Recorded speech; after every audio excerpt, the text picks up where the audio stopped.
안녕하세요, 구독자 여러분. 날이 많이 춥네요. 저는 날이 추우면 겁이 나요. 어르신들이 추위에 빙판이 무서워서 겁이 나듯 저는 그냥 비가 오거나 추우면 과거 선수 시절 손가락 부상당한 곳도 아프고 어깨도 아프고 아킬레스건까지 아프고 총체적인 난국입니다. 이렇게 추운 겨울에는 그래서 실내에서 가벼운 스트레칭으로 몸을 풀면서 되도록 밖에 안 나가요. 재혼한 남편이 더욱 저를 보자기에 감싼 도자기 대하듯 해서 어리광이 늘었는지 더 안 나가게 되는데요. 며칠은 더욱더 집에 박혀 있었어요. 전 시어머니께서 고생 하시다가 돌아가셨다는 연락을 전 사촌 동서가 해주었거든요. 속이 시원해야 맞지만 사람 마음이란 꼭 그렇지만은 않은지라 섭섭하고 참 복잡다단한 심정이라 밖은커녕 그 좋아하는 드라마도 보기 싫더랍니다. 제 초혼은 정말 최악의 결혼이었어요. 저희 친정은 모두 다가 덩치가 좋습니다. 오죽하면 이웃들이 거인국이라고 할 정도였으니까. 저희 아버지 쪽 친척들도 크기 소, 저희 엄마 쪽 친척들은 크고 뚱뚱하기까지 합니다. 양가의 피를 제대로 받은 우리 형제들 모두 덩치가 크고 키도 컸어요. 어릴 때부터요. 제 밑에 남동생은 유도를 했고 저는 핸드볼 선수를 했어요. 막내인 여동생은 공부를 잘해 공부로 대학을 갔지만요.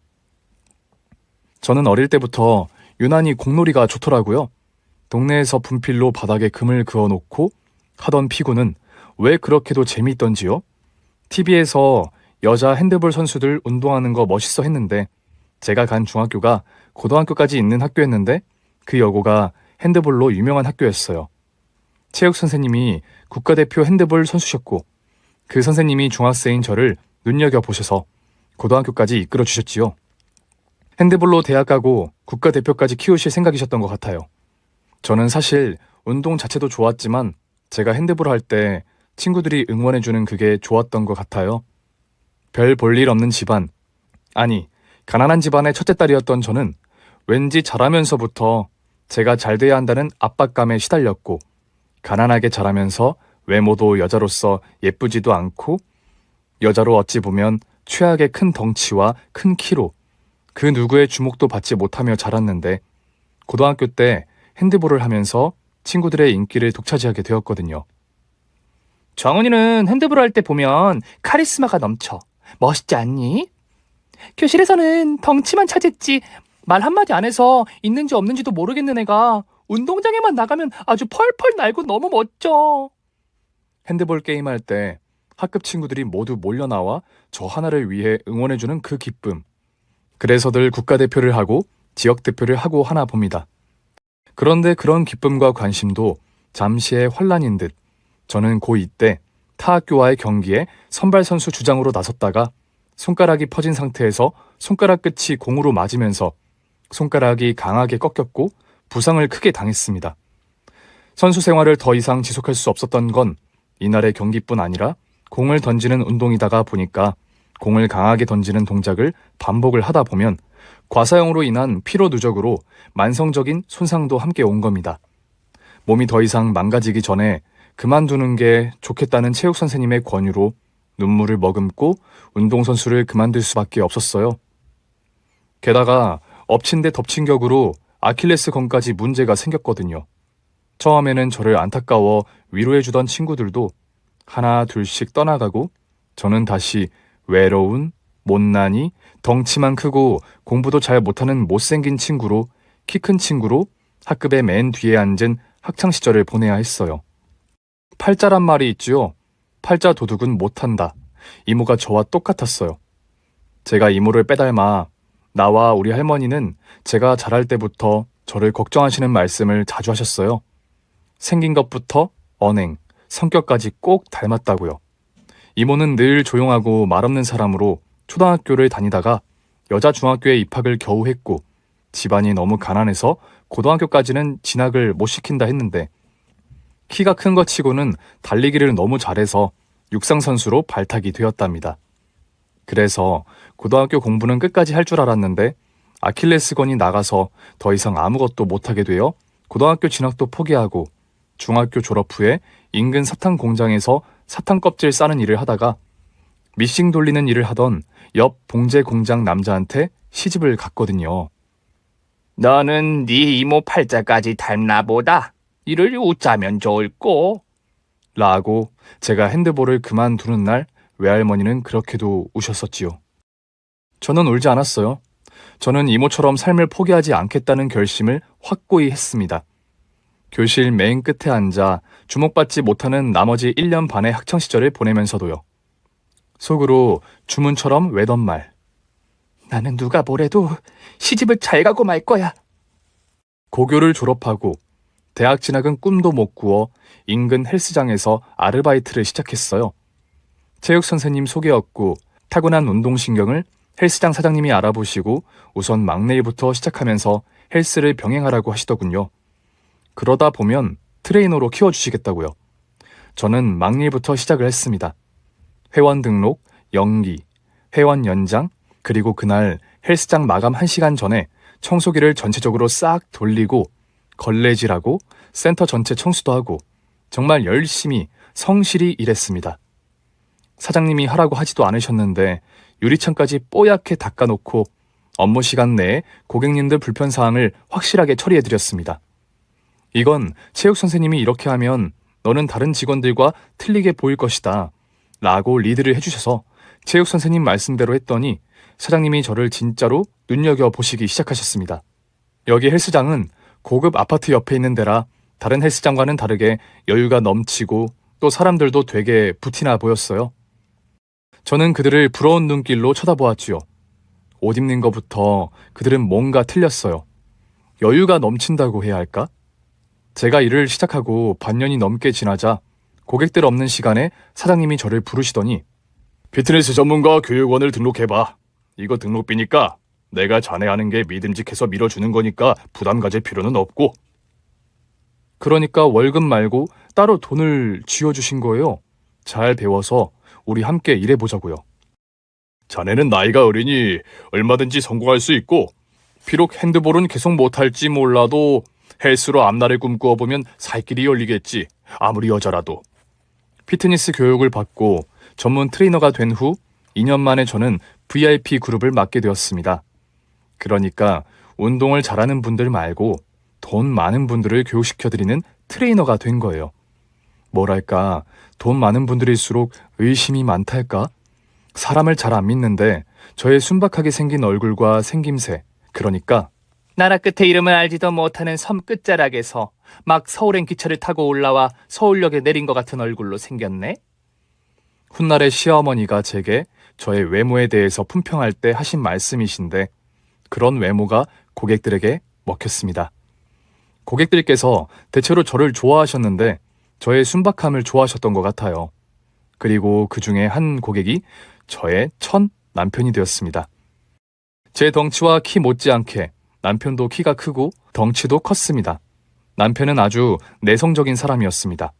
아마도 자기의 못생긴 얼굴과 심하게 큰 덩치와 키 때문에 그러니까 저와 비슷한 이유로 비슷한 성격으로 내성적이었으리라 저는 짐작할 뿐이었어요. 저도 내성적이었거든요. 남편이 처음 등록하고 3주인가 지나서 제게 점심을 사드리겠다고 하더군요. 저는 그날까지 이 사람이 근처에 직장이 있고 점심시간을 이용해서 운동을 하는 자영업자 같은 줄 알았는데 알고 보니 백수더군요. 고시를 준비하는 고시생이었던 건데 말이 좋아 고시생이지 제가 남편이랑 살아보니 남편은 그닥 머리도 좋지 못하고 그저 이류대학 법과 쪽 대학을 나와서 허황된 꿈을 꾸는 자기 엄마의 밀어붙임으로 울며 겨자 먹기로 고시를 준비하고 있었던 사람인 거예요. 그런 실력의 고시를 하면 이 나라에서 고시 준비생만 수십만 되겠습니다만요. 남편은 부잣집 아들답게 돈은 많아 보였습니다. 우선 차가 고급 스포츠카였으니까요. 남편이 저를 데리고 간 곳은 호텔 레스토랑이었습니다. 그날 저는 편한 운동복 차림이었는데 그런 자리를 데리고 가려면 미리 말을 해주니 그랬냐고 불만스럽게 말하니 남편은 괜찮다고 하는 겁니다. 알고 보니 우리 시댁 단골 레스토랑이었고 지배인이 우리 시댁을 깍듯이 대하더군요. 이건 다 나중에 안 이야기고요. 남편과 저는 쉽게 말해 남들이 말하는 연애를 시작한 겁니다. 사실 저는 가난한 집에서 제 월급을 가져다 드리면 그 중에 30%는 적금을 들고 30%는 제 용돈을 주시고 나머지 40%는 생활비로 써야 했거든요. 30%가 제 앞으로 오면 저는 한 달 생활을 해야 했으니까 빡빡한 생활을 할 수밖에 없었지요. 제 용돈 중 일부는 외할머니 용돈도 드려야 했으니까요. 그런 제가 부유한 생활을 하는 남편이 동경의 대상이었던 것은 확실했습니다. 문제는 둘 다 내성적이고 모태솔로라 연애에 진척이 쉽지 않았는데 모솔들끼리 연애는 누가 먼저 상대방에게 더 반해 늪에 빠져버리느냐에 결정이 되더랍니다. 제가 남편과의 연애에서 주도권을 잡은 것은 저의 타고난 운동 실력이었고 그때는 이미 살이 많이 빠져 멋지고 탄탄한 다리 근육, 팔 근육, 등짝 근육으로 남편은 제게 정신을 못 차리게 된 겁니다.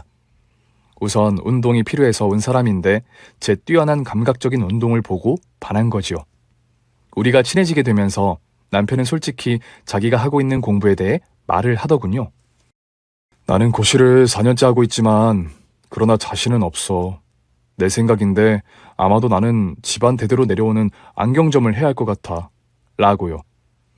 나는 그냥 이류대학 법학과 나온 걸 평생 이마에 자랑으로 걸고 안경점 사장으로 늙어갈 테니 당신의 고교학벌을 부끄러워하지 않아도 돼. 라고 이야기하더군요.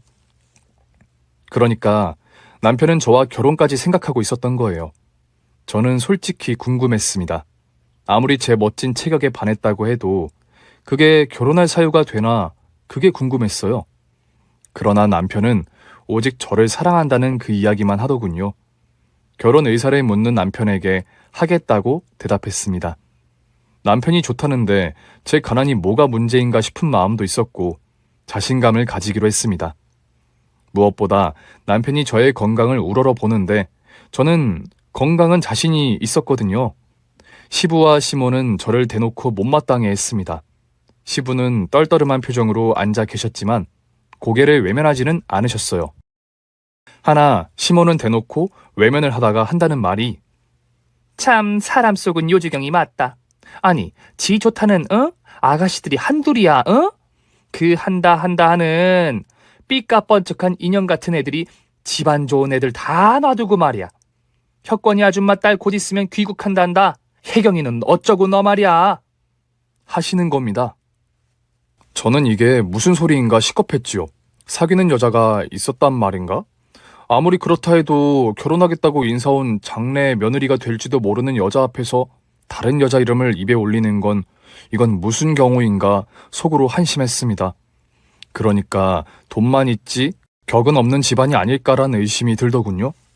저희 집은 비록 가난하지만 모든 게 깍듯했습니다. 사람과 사람 사이에 예절이랄까 매너랄까 그게 기본적으로 장착된 집이었어요. 할아버지가 초등학교 선생님으로 퇴임하셨고 외할아버지는 말단이지만 공무원으로 퇴직하셨거든요. 할아버지가 그때 당시 집안이 가난해 윗사람들에게 한 마리로 봉투를 제대로 전달 못해서 자꾸 교감이나 교장 자리에서 미끄러졌고 그래서 평생 학교 선생님으로 퇴임하셨지만 인격은 양가 모두 훌륭한 집이었던 겁니다. 그런 집안 가풍에서 자라다가 시댁은 모든 게 좀 한심지경이더군요. 우리 아들이 아가씨를 아내로 결정한 게 보아하니 하면서 대놓고 제 몸을 아래로 훑어보시는 거예요. 건강한 거 하나 보고 그런 건가 본데 잘못하다간 우리 아들이 대개게 깔려 죽겠네. 아니 내 아들이 저렇게 덩치가 컸지 내장은 허하거든. 사시장철 보약을 달고 사는데 도대체가 어디가 문제인지 만날 식은땀만 흘려서 내 평생 속을 썩이더니 아가씨 건강미에 반해서인 것 같네. 아휴. 시댁의 반대가 거센 줄 알았는데 생각보다 그렇게 심하지는 않더군요. 그 혜경이라는 아가씨는 시모가 제 남편과 엮어주려고 했던 친구 딸인데 혜경이라는 아가씨는 연애 박사인데 연애 박사 눈에 제 남편이 찰 리가 없었겠지요. 뭐 외모나 직업 없는 게 문제가 아니라 바로 남자로의 그 매력이 별로 없었거든요. 요즘 아가씨들이 내성적이고 쑥맥이고 연애의 연자도 모르는 남자에게 관심이 있을 리 만무합니다. 시집와서 혜경이라는 아가씨를 볼 기회가 두어 번 있었는데 그 아가씨는 온몸에 바람기 묻어 보였습니다. 남자들한테도 인기가 많아 보였고 뭐라고 할까요? 네, 맞아요. 육식동물 있죠? 사람이 왜 초식동물 같은 사람이 있고 육식동물 같은 사람이 있듯이 그 아가씨는 남자를 잡아먹는 육식동물 같아 보였어요. 우리 남편이 저를 선택했다고 하는 말이 아니라 남편이 여자 보는 눈이 확실히 있는 것 같았습니다. 이건 나중에 제가 혼자 가늠해 본 건데 시부모님이 자기들 눈에는 한참 밑으로 보이는 저를 며느리감을 거세게 반대 안 하고 드린 것은 자기 아들에게 여자에 대해서 한번 알아라 하는 시범조 같은 거였다고 생각해요. 요즘 세상에 재혼은 흔하니까 여자를 아예 모르는 것보다는 이렇게 한번 살아보고 여자를 제대로 안 후에 재혼 때 제대로 결혼하자 뭐 이런 거요. 요즘은 자식이 서너 딸려도 돈만 있으면 처녀 장가도 간다 뭐 이런 거요. 아마도 제 짐작이 맞을 겁니다. 그래도 당신 기준으로 없어도 그렇게 없는 집안에 그것도 첼리스트 며느리감을 코앞에서 놓치고 기껏 헬스장 트레이너 출신의 고등학교 졸업자를 며느리로 맞이하셨으니 부글부글 대기는 하셨을 겁니다. 속으로 그런 다짐이라도 하셨을까요? 오냐, 내 니년을 되도록 빨리 도망가게 해주마. 남편이 보기와는 다르게 덩치만 컸지 몸이 많이 약하다는 시모의 말씀대로 같이 살아보니 남편은 건강한 거와 거리가 멀었습니다. 운동을 시작한 이유도 아마 체력을 기르기 위한 것 같은데 말입니다. 우리는 남편 고시 합격 때까지 시댁에서 살기로 해서 결혼을 허락받을 수 있었던 만큼 시댁에서 살기 시작했고 신혼 2달째부터 남편은 다시 공부를 시작했어요. 시모께서 오피스텔을 하나 따로 얻어주셔서 아침부터 저녁까지 출근하듯이 가서 공부를 하고 집으로 돌아오곤 했습니다. 365일 아침에 나갔다가 저녁 늦게야 들어오는 사람이 집에서 제가 어떻게 당하고 죽어 나가는지 알게 뭘까요? 시모님은 손님들이 오시면 저를 2층에서 못 내려오게 했습니다. 사실 신혼 초에 시댁 얼굴 보겠다고 시모 손님들이며 친척들이 하루가 멀다 하고 들락거리셨는데 저는 아예 아래층 자체를 못 내려오게 하셨어요. 덩치 크고 못 배우고 없는 집안에서 시집온 며느리가 창피하다고요. 여러분, 시댁 식구들 중 누군가가 당신이 창피하다고 여기는 그게 어떤 기분인지 아세요? 그거 정말 평생 가도 못 잊을 모멸감입니다. 저는 무시하는 언행은 그냥 일상에서 이루어졌어요. 시집와 처음 제게 주어진 일은 생채 무치기였습니다. 도우미 선생님이 있는데도 저보고 직접 담아보라고 하시면서 채칼로 못하게 하셔서 직접 칼로 썰었거든요. 제가 집에서 물을 많이 썰어본 것도 아니고 고등학교 졸업하고 바로 일을 시작했는데 물을 잘라보면 얼마나 잘라봤을까요? 무채 잘라놓은 걸 보시더니 그걸 그대로 개수대에 쏟아버리시는 겁니다. 없는 집 천한 집구석에서 시집 온 티가 이런 데서 난다니까. 생채물을 그렇게 들쭉날쭉 자른 거 그걸 누구 입에 집어넣겠냐? 보기만 해도 천박해 보이는 거를. 저는 참았어요. 속으로는. 당신 말씀대로 격 있는 댁에서는 며느리를 혼낼 때 조용한 시각에 살짝 불러 좋은 목소리로 타일러도 될 것을 꼭 도움이 있는 데서 갓 시집 온 며느리를 혼내는 건 무슨 경우인가요? 그게 격이 있는 건가요? 라는 말이 목구멍까지 치받쳐 올라왔지만요. 그와 비슷한 일이 많았습니다. 이 집은 뭐가 그렇게 격이 있는지 콩나물을 대가리를 떼버리고 국을 끓이게 하더군요. 대가리 있으면 천하다나요? 아니, 대가리 떼어낸 콩나물국 그게 무슨 맛입니까? 언젠가부터 시모님은 위에 저런 거 외에도 정말 극심한 스트레스를 주시더군요. 제가 음식은 시모 눈에 들게 못해도 청소와 정리 정도 실력 하나는 헬스장 초년 직원 시절부터 주위에서 알아주는 실력이라 이거라도 잘하자 싶어서 집안 청소를 열심히 했습니다. 그뿐인가요? 뚝심도 있어서 집에 후라이팬 같은 거에 묵은 때 같은 거 그런 것도 잘 벗길 자신이 있었습니다. 청소 비슷한 일은 뭐든 자신이 넘쳤으니까요. 오죽하면 도우미가 설거지를 정말 청결하게 한다고 저희 시모께 칭찬을 하실 지경이었으니까요. 시모는 그런 칭찬은 귀에 와닿지도 않는다는 듯 하시면서 제게 그런 거 청소는 잘 못해도 되니까 남의 가문에 시집을 왔으면 네 할 도리부터 해라. 너 애소식은 어떻게 된 거야? 어? 좀 예뻐할래도 예뻐할 구석을 줘야 예뻐하지. 네, 아이를 빨리 가지라고 스트레스를 주시기 시작한 겁니다. 전들 왜 안 가지고 싶었겠나요? 어느 집이든 시모님이 힘들게 하는 시집은 손자나 손녀 하나 안겨주면 다들 잠잠해지게 되어 있다고 사장님이 슬쩍 말씀해 주신 위로가 생각도 나고 우리 친정에서도 그저 시집 가는 순간부터 아기 낳을 궁리부터 하라고 외할머니는 계속 그러셨어요. 제 손등을 쓰다듬으시며 그저 새 생명 앞에서 악덕한 마음은 없으니 그 집 핏줄부터 생산해라. 결혼 1년 반차가 되어 남편 고시도 소식이 없고 그보다 더 중요한 아이 소식이 없어 저는 남편을 졸랐습니다. 산부인과에 가보자고요. 남편은 역시나 화를 내더군요. 내가 그런 데를 왜 가? 별 쓸데없는 짓을 다 하자고 하는군. 그러나 도와달라는 협조 좀 해달라는 저의 애걸 끝에 남편은 같이 병원에 가서 검사를 해주었습니다. 시어머니의 닥달은 싫었지만 남편은 고마웠습니다. 그렇게 들어주는 게 저에 대한 사랑이라고 생각했으니까요. 그때부터 시어머니는 제가 청소만 하고 설거지만 할라 치면 예, 그런 거는 못해도 된다니까? 너는 머리가 나빠서 그러냐? 고등학교뿐이 못 나와서 그러냐? 어떻게 일의 순서를 몰라? 네가 지금 할 일은 설거지 삐까뻔쩍 하는 게 아니라고. 대를 이으라고, 대를. 그렇게만 하시게요? 혜경이란 아가씨가 귀국 후에 자기 엄마랑 우리 집을 드나들기 시작했는데 꼭 제가 일을 안 나가는 수요일 날 초대를 하시는 거예요. 다른 손님들 오실 때 내려오지도 못하게 하시면서 혜경 씨네가 오면 저를 일부러 부르시는 겁니다. 저 들으란 듯 아유, 우리 혜경이는 뭘 입어도 저렇게 꼭 부티가 나고 배운 티가 난다니까? 역시 사람은 뭐든 배우고 봐야 돼. 옷 하나를 골라도 똑소리 나는 걸 골라서 입네. 나도 저런 며느리 좀 봤으면. 하면서 저를 쳐다보시는 거예요. 그 여자는 첼리스트니 당연히 옷이 세련될 수밖에 없지요. 그걸 왜 꼭 저와 비교하시는지 정말 열불나더군요. 그뿐인가요? 혜경아, 니네 엄마랑 나랑 둘이서 우리 사돈 맺자고 한 거 알고 있지?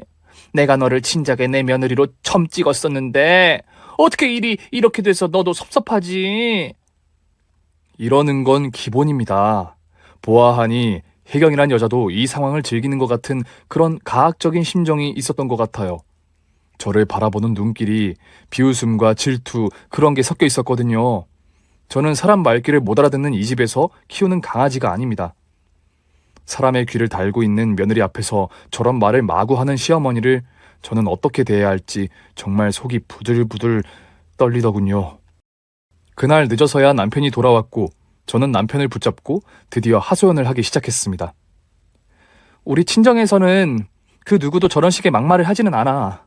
없이 살아도 사람에 대한 기본 도리는 아는 집이거든? 나는 말이야, 이런 게 부자라면 내 자식에게 이런 부자 물려주고 싶지 않아. 아니, 이제 와서 나보고 어쩌라고 그러시는지 도대체 모르겠어. 그렇게 모든 게 못마땅할 거면 진작에 끝까지 말리셨으면 나도 당신하고 결혼 안 해. 남편에게 울면서 말했어요. 남편은 속이 상한지 거실에서 TV를 보시는 어머니에게 쫓아가 뭐라고 하더군요. 어머니, 제발 좀 포기란 걸 할 줄 아세요. 이미 끝난 일이고 저는 이미 결혼을 했어요. 제 사람입니다. 좀 아껴주세요. 그리고 혜경이 이야기 앞으로 저 사람 앞에서 꺼내지도 마세요. 늙어 망령 드실 줄 알기 전에요. 그게 하실 말씀입니까? 내 배 쥐어틀고 세상에 나온 놈이 지 옆편 내 말이라면 하나님 말씀이냐? 너 조금 있으면 나 고려장 지내자고 지게 사오게 생겼다. 말씀 좀 가려가며 하시라는 겁니다. 혜경이 이야기를 자꾸 하면 뭐가 달라지나요? 아니, 그러니까 혜경이 이야기 안 나오게 빨리 아들을 낳아 놓으라고. 아들 손자 생기면 혜경이 할아비가 와도 혜경이 이야기 안 할 테니까. 아니, 니들 병원에 다녀온 지 얼마나 지났는데 도대체가 언제 소식 전해줄 거냐고. 나 죽은 다음에 무덤에다가 대고 알려줄래? 저는 이래저래 말 못할 고민부터 시집살이의 스트레스가 쌓이기 시작해 직장을 그만두고 먹기 시작했습니다. 모르겠어요. 왜 그렇게 됐는지. 예전에 고등학교 때 친구들이 성적 떨어지면 마구 먹던 그 심정 그대로인지 저도 그냥 마구잡이로 먹기 시작했어요. 아침 먹고 남편이 오피스텔로 공부하러 가고 나면 간식 먹고 베개 한 접시. 그렇게 그런 날들이 이어졌습니다. 시댁에서 인정받지 못하는 며느리 입장에서 입 다물고 할 수 있는 일은 먹는 거였으니까요. 저는 먹는 족족 찌기 시작했습니다. 그 큰 덩치, 운동으로 뺐는데 운동을 그만두고 먹기 시작하니 예전의 그 모습으로 다시 돌아가는 거죠. 한 달에 한 번 시모의 허락을 받아 친정에 가서는 거의 미친 사람처럼 먹어댔습니다.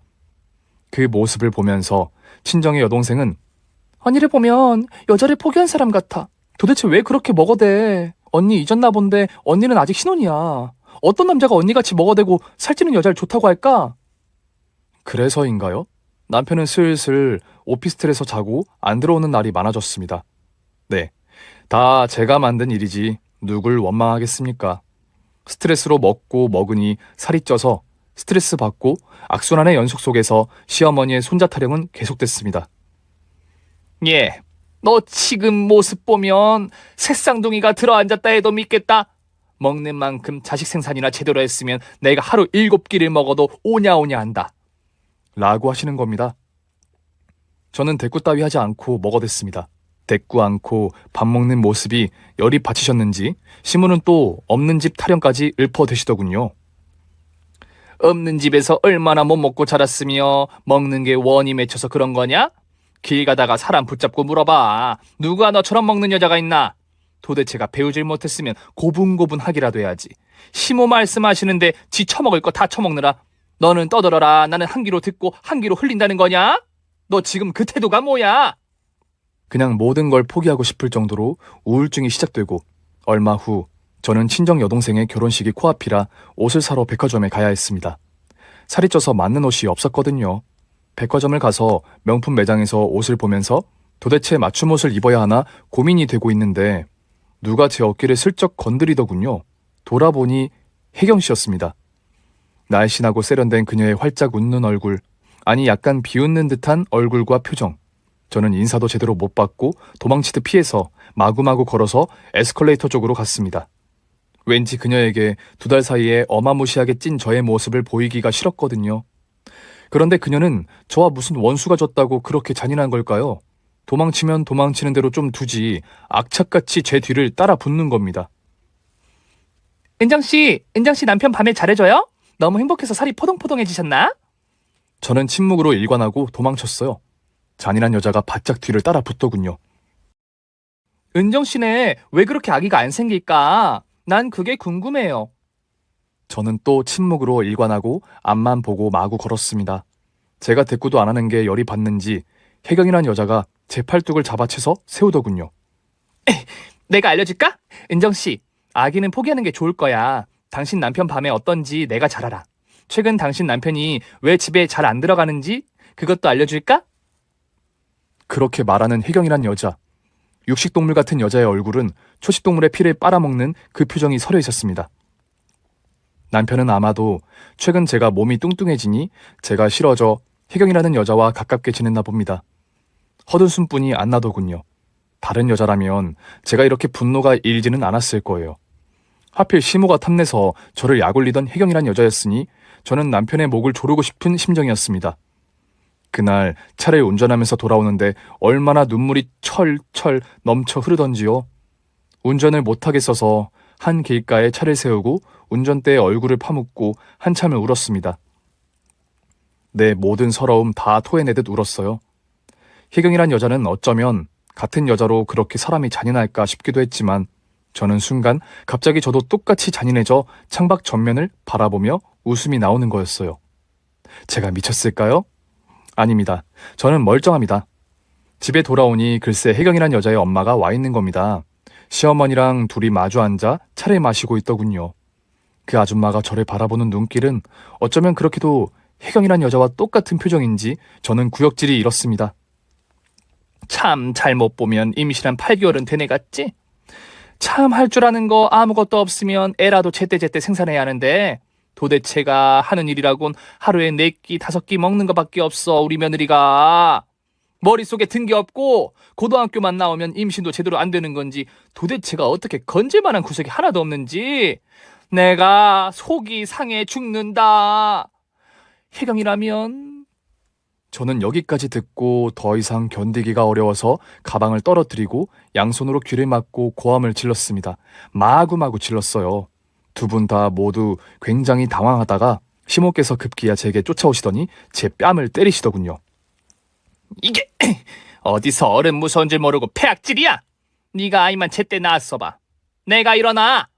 아이 하나도 생산 못하는 주제에 못 배운 티가 다른 데서 나는 게 아니야. 어디 감히 시모만 있는 앞에서 그래도 욕먹을 짓을 시모 친구 앞에서 말이야. 저는 결국 터뜨리고 말았습니다. 악을 바락바락 쓰면서 집에 있는 도우미 아줌마까지 들을 수 있게 소리를 질렀습니다. 그리고 어머니의 뺨을 같이 때려주었습니다. 핸드볼을 매섭게 내리치던 제 손길로요. 박스 소리가 온 집안을 울리더군요. 시어머님은 한쪽으로 비틀거렸습니다. 정신을 못 차리시겠나 보더라고요. 이보세요. 당신 아드님, 혜경씨 백을 데려와도 당신은 평생 손자 못 봐요. 왜냐고요? 왜냐고요? 당신 아들이 무정자증이에요. 배출 통로가 막힌 것도 아니고 말이죠. 고환 자체에 문제가 생겨서 아예 포기해야 한대요.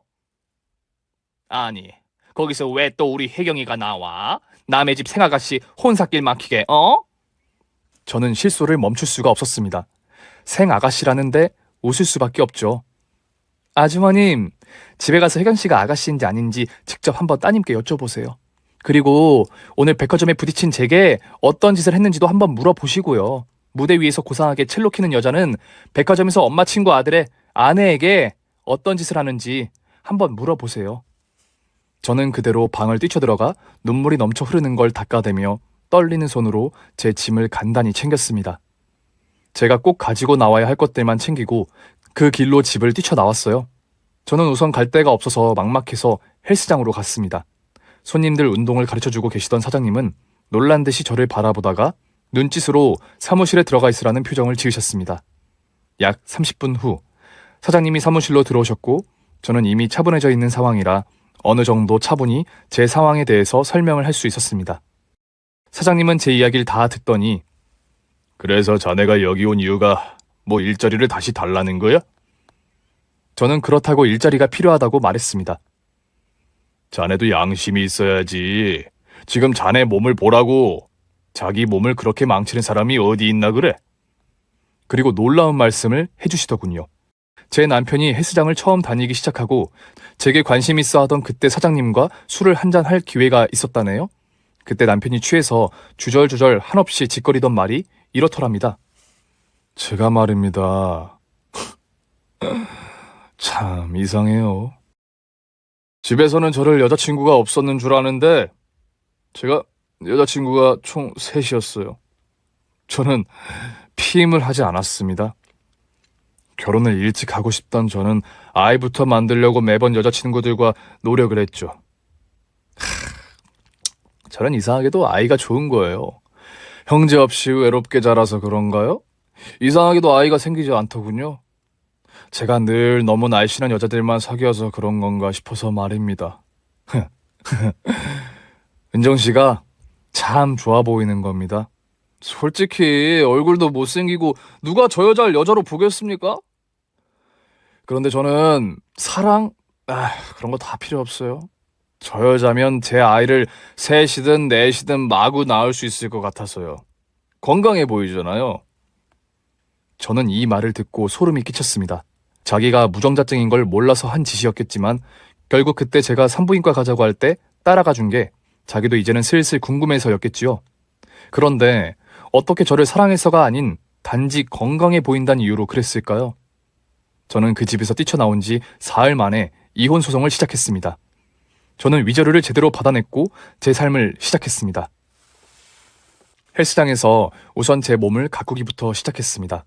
자유의 바람, 솔로의 바람이 그렇게 좋은 줄 처음 알았습니다. 내 다시는 결혼 따위는 하지 않으리라 굳게 결심을 하면서 살부터 빼고 근육으로 단련을 시작했습니다. 어느 날 사장님 방에서 VIP 고객을 상대로 상담을 하다가 볼펜을 떨어뜨려서 줍게 되었어요. 책상 밑에 웬 상자가 있는데 말입니다. 그 속에서 제 물건을 발견했어요. 너무 낯익은 물건이라 집어들었는데 제 머리띠였습니다. 이거 제가 VIP 고객을 상대하기 시작하면서 한 60대 아주머니에게 받은 생일 선물인데 잊어버려서 한참 찾았던 거거든요. 이상한 마음이 들어서 그날 상담은 제대로 마무리도 못했어요. 고객이 돌아가시고 저는 슬며시 사장님 방으로 들어갔습니다. 그리고 책상 밑에 박스를 들어 올렸어요. 거기에는 온갖 잡다한 것들이 다 들어있었어요. 낡은 텀블러부터 오래된 칫솔, 입술 튼데 바르는 약까지 잡동사니들이 있었는데 거기 맨 밑바닥에 웬 사진들이 꽤 여러 장 있는 겁니다. 바로 제 사진이었어요. 언제 찍었는지 제가 운동하던 그때 당시 모습들을 사무실 안에서 찍어서 출력한 거였습니다. 사장님은 저를 내내 저를 바라보고 계셨던 모양입니다. 저보다 21살 많은 호라비, 제가 처음 입사할 때 이미 아들 둘만 가진 호라비, 아내는 사별한 호라비, 고등학교 자퇴 후 태권도장 사범일부터 시작해 혼자 키워온 사업. 이 모든 이야기는 회식 때마다 사장님이 아주 열심히 우리 직원들에게 하신 말씀입니다. 아마 저 들으라고 더 열심히 이야기하셨던 걸까요? 저는 그 자리에 앉아서 꼼짝도 할 수가 없었습니다. 과연 사장님이 저를 좋아하셔서 저를 그렇게도 밀어주시려 노력하셨던 걸까요? 제가 고객과 눈이 맞아 시집 간다고 하셨을 때, 그래서 그때쯤에 그렇게 헬스장을 안 나오시고 두문불출하셨던 걸까요? 몇 분 후 저는 고객 운동시켜드리러 다시 센터로 나왔습니다. 등 뒤에서 사장님이 지나갈 때마다 등판이 다 붉은 감색으로 물드는 느낌이었어요. 저는 그날부터 더욱 가열차게 운동에 매진을 했습니다. 예뻐지고 싶어서요. 동생의 회상에 따르면 저는 그때쯤부터 날로 예뻐져갔고 생기가 돌더랍니다. 자기가 태어나 나를 알고 난 후 가장 예뻐 보이고 뭔가 비밀을 간직한 사람 같아 보이더랍니다. 행복의 나라로 가는 열쇠를 쥔 비밀을 알고 있는 사람 같더래요. 재혼한 남편이 바로 헬스장 사장님입니다. 우리는 그해 겨울 눈이 푸지게 오는 날 결혼식을 올렸습니다.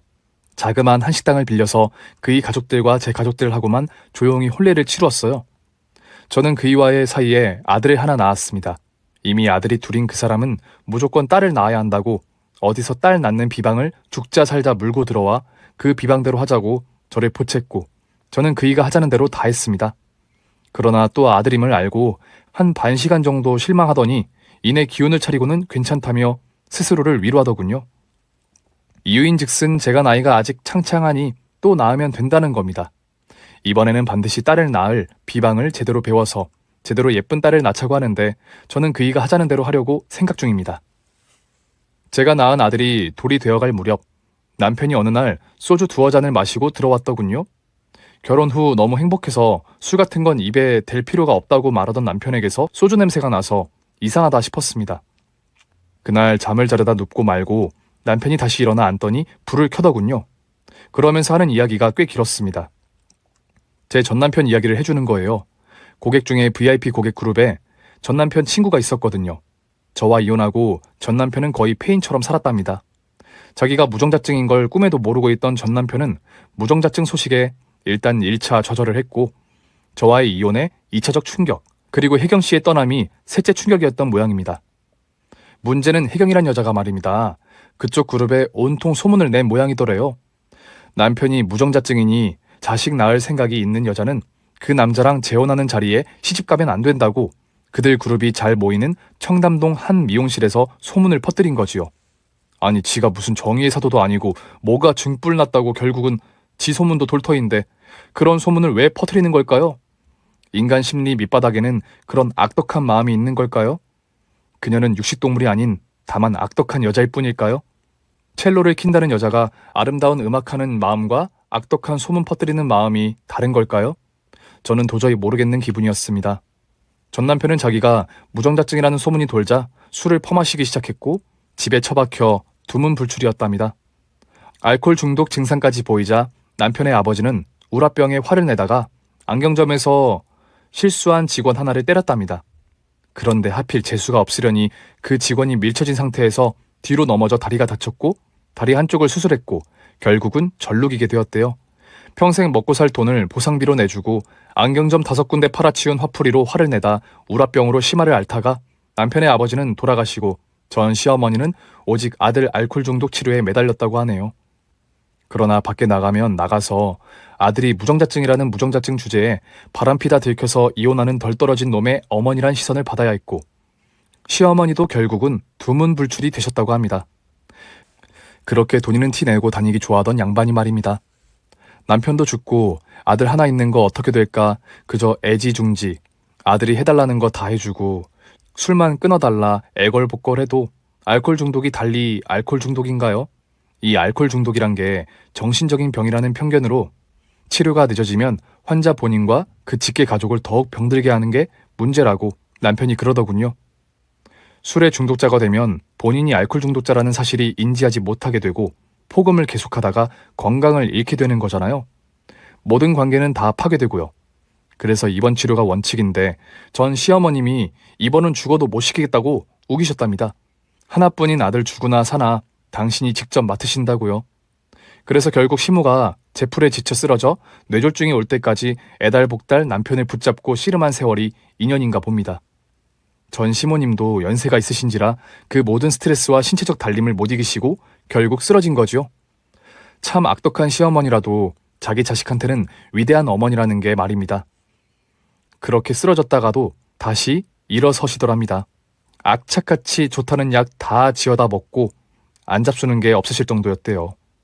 그 이유인즉슨 아들을 지켜야 한다고요. 결국 제 남편은 술 먹고 운전하다가 교통사고를 일으켜 세상을 떠났답니다. 저는 까맣게 모르고 있었습니다. 날짜를 따져보니 저는 그때 제 아이를 임신해서 7개월 한참 태교에 집중하고 있던 때였거든요. 남편이 일부러 안 알렸을 거예요. 전 남편이 세상을 떠나고 전 시어머니는 식음을 전폐하셨다고 합니다. 그리고는 곧 치매가 와서 정신이 들락날락, 집에는 남은 재산 노리고 몰려든 친척들 뿐 진심으로 걱정해서 찾아준 사람은 단 하나도 없더랍니다. 이때 우리 남편이 한번 병문안을 갔었나 봐요. 집안 꼬라지 참으로 황해하더래요. 전 시모는 그 땡땡하고 곱던 피부는 어디 가고 웬 쭈그렁 늙은이가 머리칼이 온통 쇠해서 흔들 의자에 드러눕다시피 앉아서 맞아주시는데 소름이 끼치더랍니다. 속으로 어르신, 그러니까 남의 가슴에 애지간히 목을 박으셨어야 어르신이 남에게 하실 말이라도 있지요. 결국 너도 나도 한 세상 살다 가는 걸 왜 그렇게 사람을 구박해서 말입니다. 이 꼴을 당하시고 말이에요. 시모는 지금 재산 노리고 유산 남겨달라 유언장 새로 작성해라 조르는 친척들이 찾아와주는 요양원에서 마지막 날들을 보내다가 얼마 전에 운명하셨어요. 운명하셨다는 소식은 장례식에 오겠냐는 전 사촌 동서의 카톡을 받고야 알았습니다. 맞습니다. 제 남편 말대로 너도 나도 딱 한 번뿐인 인생 왜 그렇게 살으셔야 했을까요? 이 생각을 며칠째 되씹고 있습니다. 제 긴 사연 들어주셔서 감사드립니다.